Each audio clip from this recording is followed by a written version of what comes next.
nous arrivons au tout dernier sympo de la journée, celui de HCM, Hôpital Shahid Mahmoudi Tizi Ouzou, avec ablation tumorale par microwaves, docteur Saïd Mahmoudi, médecin radiologue et PDG de l'hôpital éponyme.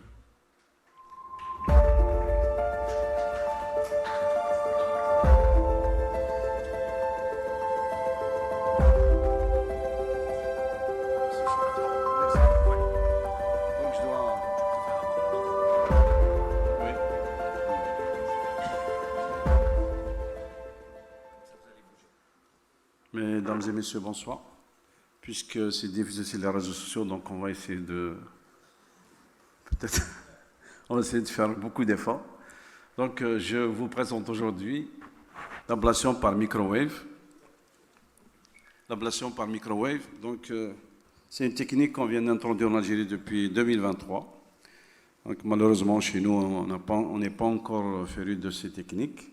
Pourquoi je l'ai introduite? Parce que c'est un moyen, c'est un support de soins pour les cancéreux surtout.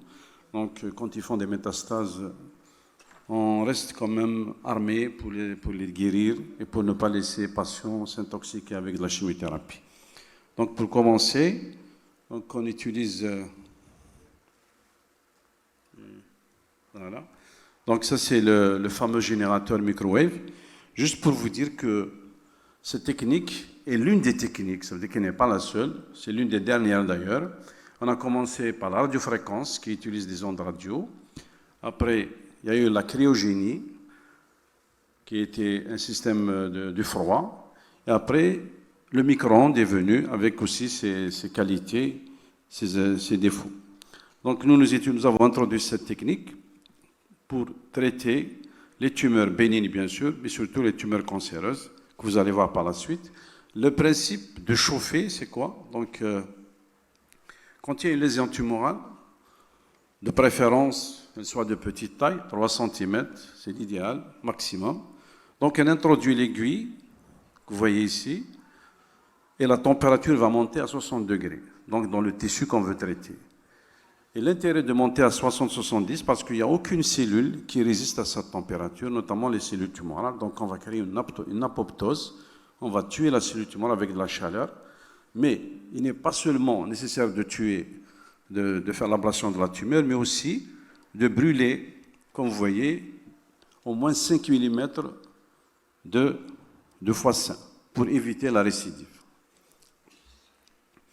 Donc, vous voyez ici, pardon, je me suis en train de mêler les pinceaux. Non.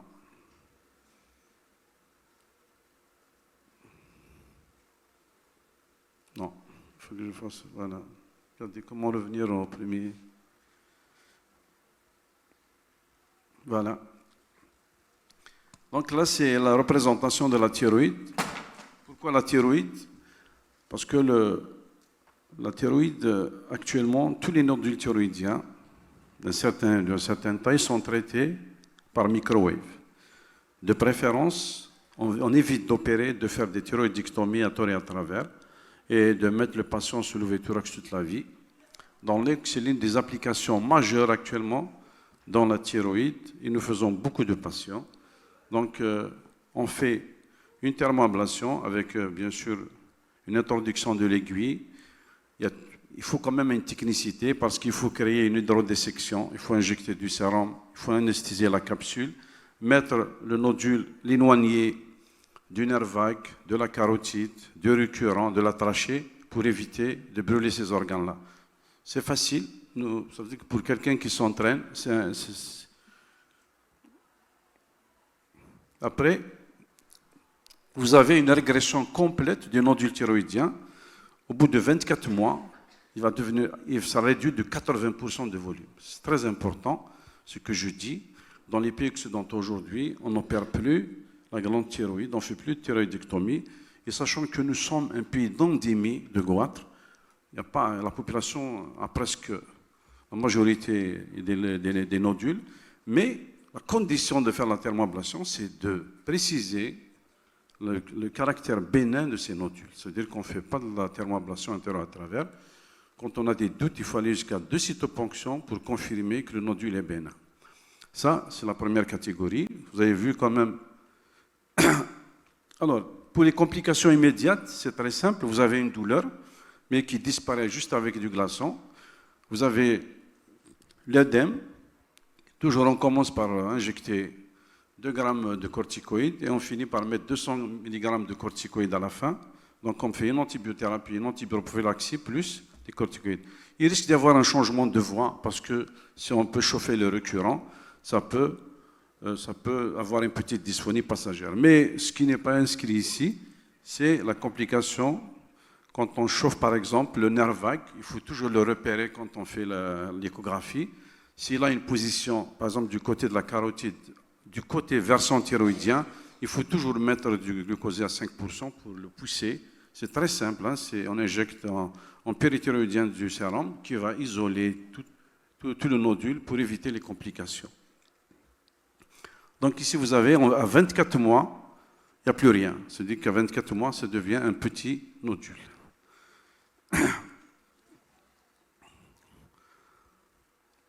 Ça, c'est les complications hormonales. Elles sont presque, vous avez 14%. On peut avoir une hypothyroïdie, on peut avoir une hyperthyroïdie dans 4,5%. Je reviens. Donc, je vais parler d'autre chose, parce que la thyroïde, effectivement, on fait le nodule thyroïdien bénin. Ici, je vous présente le premier cas d'un nodule ismolobaire gauche. C'est un jeune de 45 ans, un homme.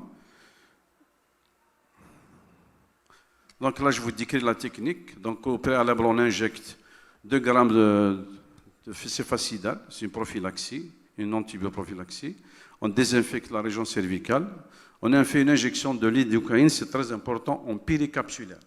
Donc quand on injecte la lidocaïne en péricapsulaire, la douleur disparaît. C'est-à-dire qu'on anesthésie la capsule, parce que la thyroïde elle-même ne fait pas mal, c'est la capsule qui est douloureuse. On fait une hydrodissection des espaces thyroïdiens, avec injection, parfois j'arrive à injecter 60-80 cc, mais généralement 20 cc ça suffit. Une petite moucheture cutanée et on introduit l'antenne. On utilise dans la thyroïde généralement 30 watts. La thermoablation du nodule est totale. On injecte 200 mg d'hydrocortisone, on fait un pansement et le patient rentre chez lui. Voilà, il y a un élément ici que je signale. Ça veut dire que pour faire cette technique, il faut disposer de l'élastographie. Ça veut dire l'élastographie qui nous permet de mesurer la rigidité du nodule. Si vous avez un nodule très rigide avec 60 kPa, par exemple, ce n'est pas la peine de le faire parce qu'il ne diminuera pas de volume. Donc, il faut avoir des nodules mous de 20, 30, 40 jusqu'à 50 pascal. Là, effectivement, c'est des nodules qui sont vascularisés, le tissu est mou, donc quand on brûle, ça réduit de volume. Mais si vous partez sur un nodule comme une pierre de 60, le malade, il faut le recuser. Ce n'est pas la peine de le faire. Et toutes les machines aujourd'hui vous avez ici le nodule ici. Nous, le bleu, c'est dur. Le bleu, c'est dur, le vert et le rouge, c'est mou. Là, ce qui est intéressant dans cette technique, vous avez vu, c'est le nodule, vous le voyez très bien. Ça, c'est au Doppler. On voit que c'est un nodule qui est très vascularisé. Ça aussi, c'est la microvascularisation.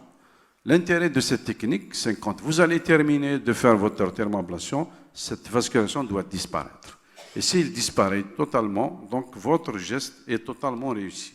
C'est ce que vous allez voir ici. Voilà. Ah, pardon. Je vais vite. Qu'est-ce qui se passe? Non. Quelqu'un peut nous aider? Non. Voilà, ici. Non. Voilà, là.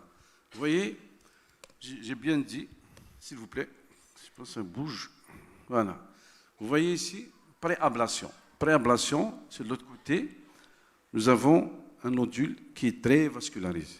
En post-ablation immédiat, regardez, vous avez tout ce qui est périphérique qui n'appartient pas au nodule.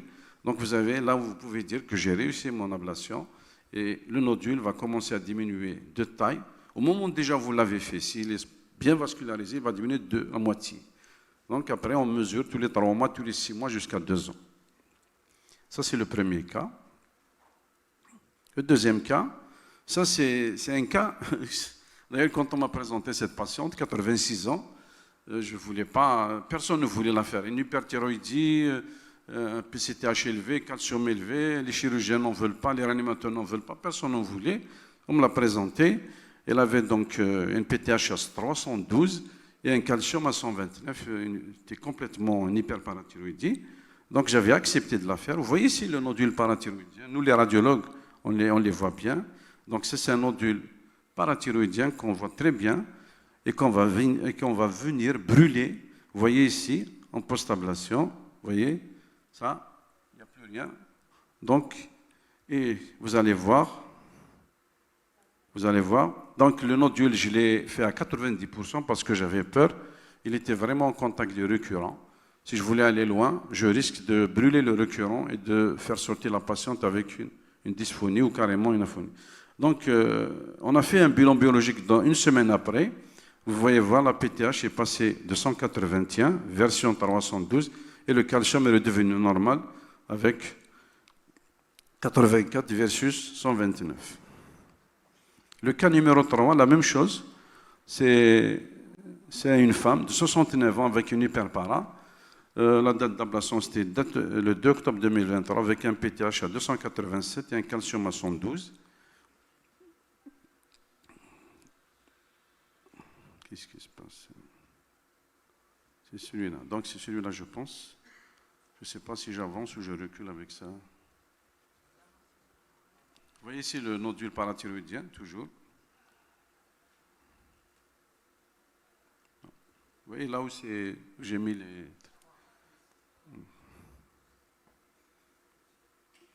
C'est quoi comme ça? Des fois, ça ne marche pas. Et voilà, c'est bon. Donc ça, c'est pour avancer. Donc, vous voyez, ce nodule-là, il est facile. Pourquoi il est facile? Parce qu'il est plein de sang. Vous voyez, c'est hypervasculaire. À la fin, si vous le geste est bien fait, il n'y aura plus de vaisseaux dedans. Donc, on va brûler tous les vaisseaux avec le tissu et le nodule va tout de suite arrêter de sécréter. Donc, après ablation, une semaine après, la PTH est passée de 180, il était à 287, il est passé à 190 et le calcium aussi de 112 à 84. Cas numéro 4, toujours hyperparathyroïdie. Donc, elle a été fait le 22-11, la PTH a été 158, le calcium à 111. Voilà, vous le voyez. Ici, par contre, vous avez un nodule qui est une forme kystique. Il a une poche kystique à l'intérieur, donc il faut brûler. Parfois, il faut ponctionner le liquide, si possible, pour brûler le tissu seulement. Parce que quand on fait du microwave, si vous avez un vaisseau qui est à côté, très, très fort, ça veut dire que vous n'aurez pas la température à 60. Le flux sanguin va empêcher la température de monter. Donc, il faut quand même insister pour arriver à le brûler complètement. Là, effectivement, pour vous montrer que ce malade a fait une scintigraphie IOMI-BG, c'était un adénome parathyroïdien gauche que vous voyez très bien ici sur la fixation.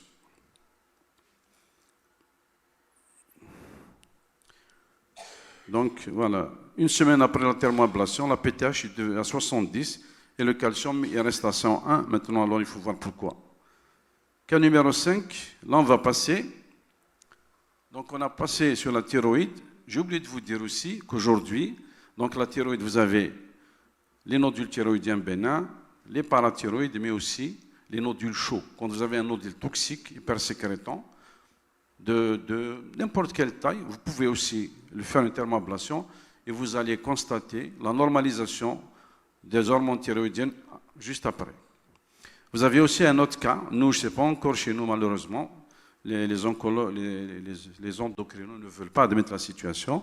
Quand vous avez un microcarcinome thyroïdien, je dis bien microcarcinome, ça veut dire que c'est une lésion qui ne dépasse pas 10 mm, sans métastase, le traitement, c'est la microablation et non la surveillance ou la thyroïdectomie. Ça se fait partout dans le monde. Vous allez chercher dans les documents, vous allez trouver les résultats. C'est des études depuis 2012, c'est de grandes séries et les résultats sont spectaculaires. Donc quand on brûle le microcarcinome papillaire, excusez-moi, je dis bien le papillaire, pas autre chose. Donc il faut que ce soit un papillaire. Le médulaire, tout ça, c'est chirurgical. Mais microcarcinome papillaire, on fait de la thermoablation à condition qu'il n'y ait pas de métastase, même ganglionnaire. Voilà.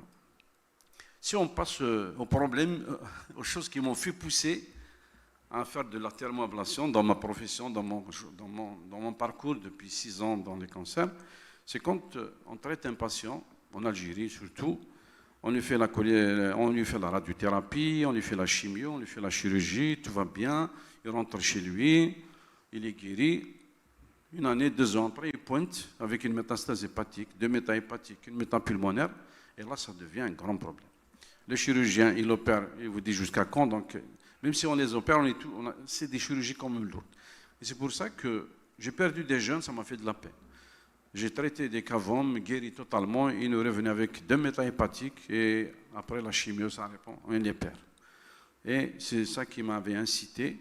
Et on parle de support de soins. Ça, c'est dans le monde maintenant. On ne traite pas uniquement radiothérapie, chirurgie, chimiothérapie, mais on s'occupe de traiter les méta-hépatiques, les métapulmonaires et les méta-osseuses aussi. Il faut traiter les méta-osseuses. On ne doit plus souffrir de méta-osseuses logiquement au XXIe siècle. On doit faire de la thermoablation, de la radiofréquence et même de mettre du ciment. C'est spectaculaire. Moi, j'ai vu des patients venir souffrir. Dès qu'on met le ciment, 2 heures après, il n'a plus mal. Donc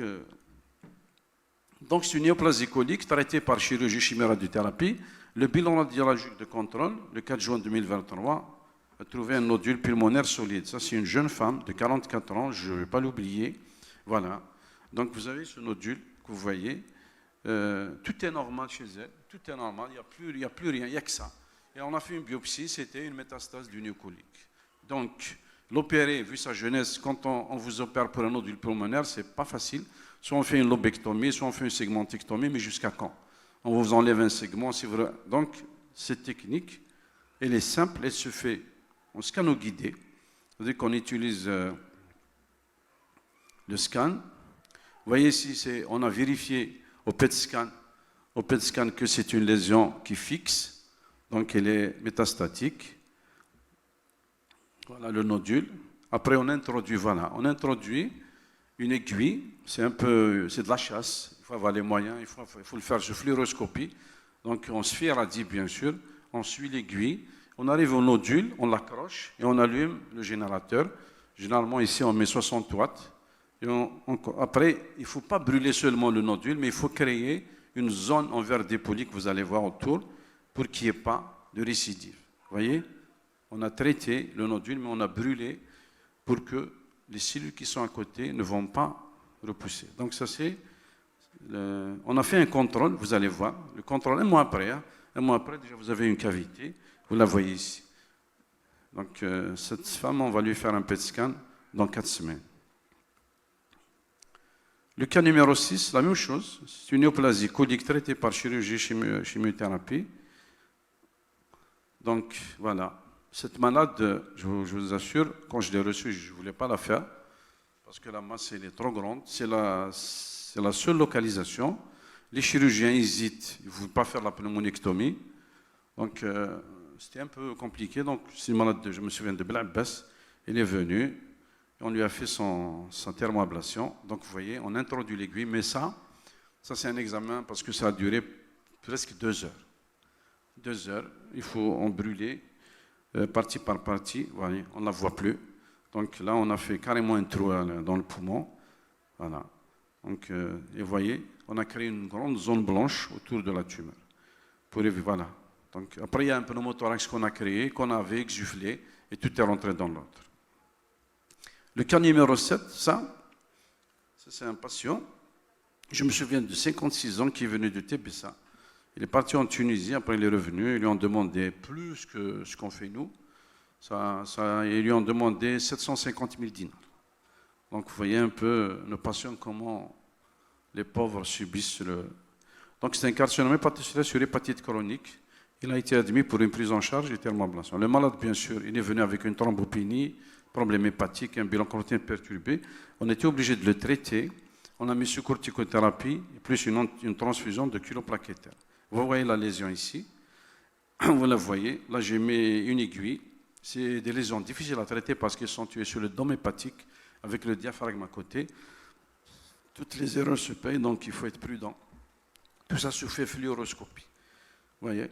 Voilà. Vous voyez, après, on a créé un petit hématome et un vide. On a fait un contrôle, un mois après, voilà le trou.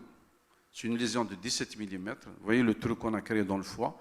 Donc non seulement on a brûlé la lésion, mais on a brûlé un peu de parenchyme à côté pour qu'il n'y ait pas de récidive. Vous voyez bien ici. La difficulté, ça c'est du sang. Ça c'est encore du sang qui existe. C'est un mois après, bien sûr. On a fait un contrôle. Je reviens. On a fait un contrôle IRM. Ça c'est une T1 qui montre l'hémorragie. C'est bien. Non mais c'est pas du cancer. Donc on a fait... J'ai fait un deuxième patient, c'était un Mauritanien, je vais vous le montrer. Voilà, je reviens toujours. Voilà, le malade est bien. Là aussi, on fait un contrôle par les alpha-photoprotéines, je n'ai pas les chiffres ici. Donc, je suis revenu, donc je vais partir maintenant devant. Voilà. C'est vrai que nous avons effectivement beaucoup de moyens. Ça, c'est 63 ans. Repérage échographique, ça c'est un Mauritanien qui est venu pour un CHC, pour une thermoablation. Donc je l'ai fait. C'était un malade difficile. C'est un CHC de 18 mm, bien limité. Vous le voyez ici à l'échographie. On le voit très très bien, mais c'est une zone assez difficile parce que c'est le foie gauche, c'est la languette. Non seulement il y a le mouvement respiratoire, et en plus, nous avons eu le duodénum en arrière. Là, il y avait vous voyez ici avec l'injection. Vous voyez ici comment il y a une prise de contraste, pour ceux qui savent. Il y a une prise de contraste, c'est typique d'un CHC. Après, post-ablation, 6 jours, parce que c'est un Mauritanien, vous voyez la vascularisation a totalement disparu. Témoin de la qualité du geste. Ce patient, je lui ai créé une complication, ce n'est pas de ma faute. Vous voyez ici la différence, vous voyez, vous avez ici le côté, il est vascularisé, ici, et l'autre côté. 6 jours après, il n'y a plus de vaisseau. Ça veut dire que, parce que le CHC se caractérise par une hypervascularisation à l'injection. Donc la voie, c'est... Là, vu sa topographie, j'étais obligé de perforer le duodénum. Pas obligé, je ne voulais pas le perforer, mais pour faire un geste parfait, j'étais obligé d'aller loin.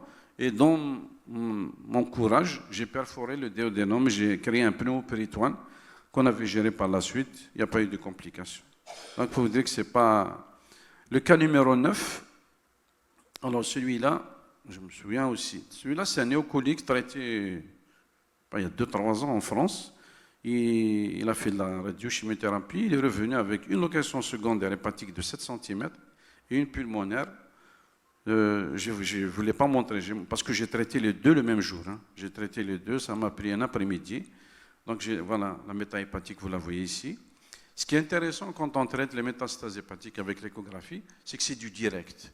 Ça veut dire, vous voyez ce que vous faites. Ça veut dire que vous allez ici, voilà. Voilà la lésion ici, regardez ce que j'ai créé ici. Ici, vous avez la lésion, là, et là, j'ai créé une ombre. C'est-à-dire que quand j'ai tout brûlé, je dois créer une ombre plus importante que la lésion pour avoir la marge. C'est comme la chirurgie. On doit avoir une marge de résection pour éviter la récidive locale. À la fin du geste, hein, après on va le faire du contrôle. Avant, vous voyez, là j'ai fait, vous voyez il y a un peu de carbonisation. Déjà vous constatez ici qu'il y a une diminution du volume par rapport à ça. Regardez, ça a diminué, ça c'est le scanner. Voilà. Ça, c'est un autre patient, néoplasie du rectum. Là aussi c'est intéressant, je l'ai reçu hier en contrôle. Je n'allais pas vous la montrer, mais je me suis dit... C'est une femme kiff-kiff, néo-du-colique, traitée par chimio avec chirurgie en 2021. La pauvre, elle avait une ascension des ACE tout de suite. Ils ont fait un scanner et une écho. Ils ont trouvé 4 locations secondaires des segments 4, 8, respectivement de 22, 36. De toute façon, c'est là, effectivement, ça a pris 15 minutes, 20 minutes pour faire un thermoablation totale des 4 localisations en écho guidé, sous anesthésie générale, bien sûr. Vous les voyez ici, les lésions. Ça, c'est des lésions typiques de chimiothérapie. C'est-à-dire quand on fait de la chimiothérapie, les lésions se calcifient. IRM de contrôle après un mois, vous voyez, voilà, les lésions ont disparu. Voilà, tout est parti. Voilà, après, je ne sais pas, il manque quelque chose ici. Il manque quelque chose. Je ne vais pas. Alors, je ne l'ai pas. Alors ici, c'est les ACE. Avant le geste, ils étaient à 12. Et hier, on m'a ramené le bilan. Ils sont normalisés, ils sont à 5. Témoins quand même. de la réponse au traitement qu'on a fait. Le dernier cas que j'ai réservé, ça c'est vraiment extraordinaire, c'est une fille de 2 ans qui présente des douleurs nocturnes du membre supérieur gauche. Au début, ils ont pensé à un traumatisme. Depuis 8 mois, elle ne dort pas. Et c'est des douleurs qui sont soulagées par l'aspirine. C'est typique, pour ceux qui savent, de l'ostéomostéoïde. Donc c'est une tumeur bénigne de l'enfant. Quand on a diagnostiqué sur une radiographie standard simple. Vous voyez ici, pour vous dire que nous, quand il s'agit d'alcépsie de l'os, on ne joue pas, on met tous les moyens, on travaille au bloc opératoire. Celui qui a droite, c'est moi, et ce qui est en face de moi, c'est la cicéiste. Donc on travaille tous ensemble. Voilà. Voilà l'ostéomostéoïde, vous le voyez, il est ici. C'est une tumeur, le petit tumeur là, de cortical, vous allez la voir après. Voilà. Vous voyez la tumeur, il est ici. Là où on a fait un repérage par scopie, vous avez l'aiguille. Ça c'est intéressant aussi. J'ai suivi la brûlure avec l'échographe. Donc vous avez les points là où ça s'allume, ici, ça. Ici c'est le point. Voilà là c'est l'aiguille. Donc je vois où je suis. Bien sûr c'est combiné. Vous voyez ici, parce qu'au fait il faut respecter le temps. Et là aussi j'ai fait une dissection du muscle. J'ai mis du glycérol pour ne pas le brûler. Donc j'ai essayé de brûler que l'os. Sinon on peut faire des dégâts parce qu'il y a le nerf, il y a tout, il y a les vaisseaux. Il faut faire attention. Regardez ce que m'a écrit la dame, la maman, qui a arrêté de dormir pendant 8 mois. Je vous laisse lire, franchement, machallah, un excellent accueil, une véritable compétence. Il y a quelques jours, ma fille a été opérée par le professeur Mahmoudi en personne. Je pense que c'est elle qui est dans la photo. Et alhamdoulilah, c'est très bien passé pour la première fois et depuis des mois. Elle dort à l'aise maintenant sans douleur. Je vous remercie énormément et je vous souhaite plus de succès et bonne continuation. C'est la reconnaissance de la mère qui a souffert avec la petite parce que elle pleure et elle m'a dit, cet enfant, quand elle se réveille la nuit, c'est elle qui me conduit au réfrigérateur pour ouvrir la porte à 2 ans pour lui demander de l'aspirer. Vous voyez, j'ai posé la question au cicéiste, qu'est-ce qu'on aurait fait si on n'avait pas cette technique? Il m'a dit, docteur, c'est barbare. On va couper l'os, on va enlever un triangle, il faut qu'on radiographie le nédus, et après on met du ciment avec des risques d'avoir une asymétrie de l'humérus. Et je vous remercie.